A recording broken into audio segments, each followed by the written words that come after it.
Como é que é? O fantasma casou com uma bruxa?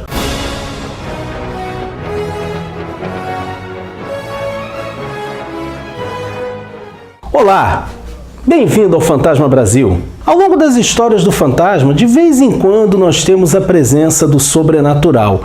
Na maioria das vezes, o Lee Falk trabalha essa presença de uma forma muito sutil e muitas vezes no final da história se revela que não tem nada de sobrenatural naquilo ali. Ainda no clima do Halloween, vamos falar sobre uma dessas histórias. A Bruxa de Hunter foi uma das histórias escritas por Lee Falk com ilustrações de Cy Berry. Foi publicada entre abril e julho de 1965 em tiras diárias. Aqui no Brasil, essa história saiu em formato de revista pela RGE pela primeira vez em 1966. Foi no número 110 da revista, uma edição que infelizmente nós ainda não temos. Mais tarde, a RGE voltou a publicar essa história em duas ocasiões, no número 257 da revista mensal do Fantasma e no número 282, respectivamente em 77 e 79. O Fantasma ouve falar de uma lenda do castelo de Hunter. Os nativos não gostam de ir nesse castelo porque eles dizem que a bruxa de Hunter está acorrentada no fundo do castelo. À noite é possível ouvir os uivos da bruxa. Conversando com o Guran, o fantasma é informado de que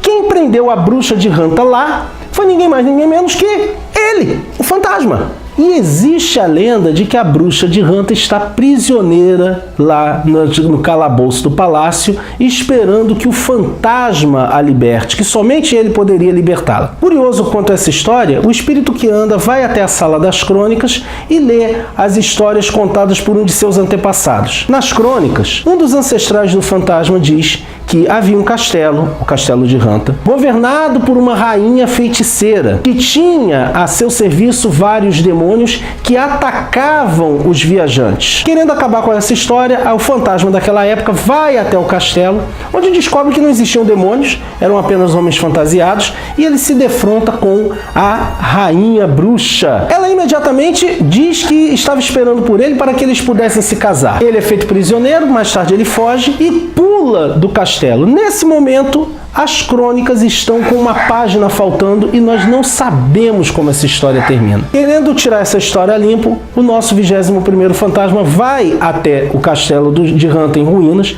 onde ele ouve o ruído da bruxa. Lá ele encontra a bruxa realmente acorrentada, uma velha horrorosa, e ela lhe diz que estava ali esperando porque apenas um beijo do fantasma poderia libertá-la. O fantasma faz a vontade dela, ela sai correndo, pula na água e sai uma bela jovem.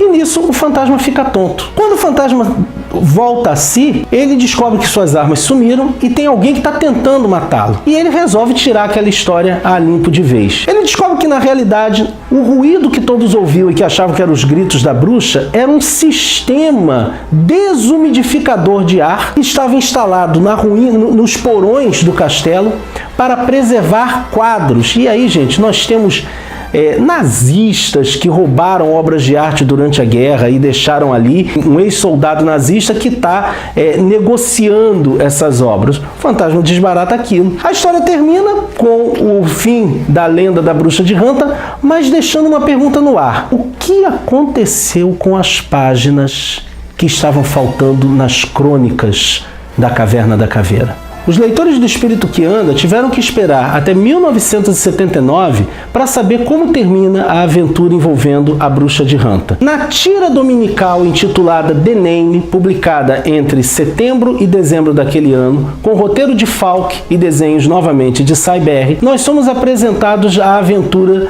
do 8º fantasma, que é quem vai ao castelo de Hunter. A gente teve inclusive um retcon, porque alguns elementos da aventura anterior foram ignorados, a gente não fica nem mesmo sabendo como é que as páginas que faltavam foram encontradas pelo 21º. O 8º fantasma acaba enfrentando a bruxa de Hunter, que é na verdade uma bela mulher, é a rainha daquele castelo. Ela revela a ele os segredos de que na realidade não eram demônios, eram apenas soldados com máscaras para assustar os viajantes, cobrar o pedágio necessário, e o bacana é que ela se diz apaixonada pelo fantasma. Ele Ele, a princípio, a rejeita e ela tem um gesto que faz com que ele perceba que ela não é uma bruxa. O grande barato, a grande importância dessa história é que, no final das contas, o nome da bruxa de Hanta era Heloise. E essa história, The Name, começou justamente com a busca de Diana para encontrar um nome para sua filha, já que ela teve um casal de gêmeos, o filho mais velho, Kit, como manda a tradição, e a menina ainda não tinha nome. E é nessa história que Diana encontra o nome de Heloise Walker, que nas tiras diárias atualmente tá mandando muito bem.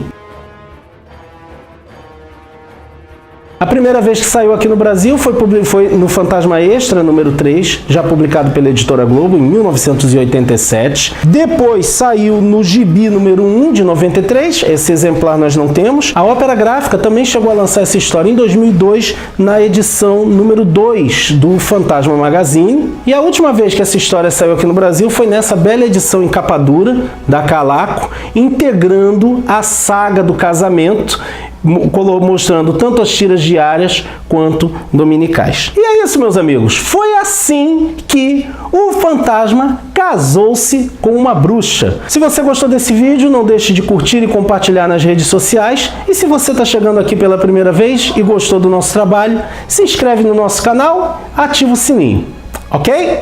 Vejo você por aí, hein?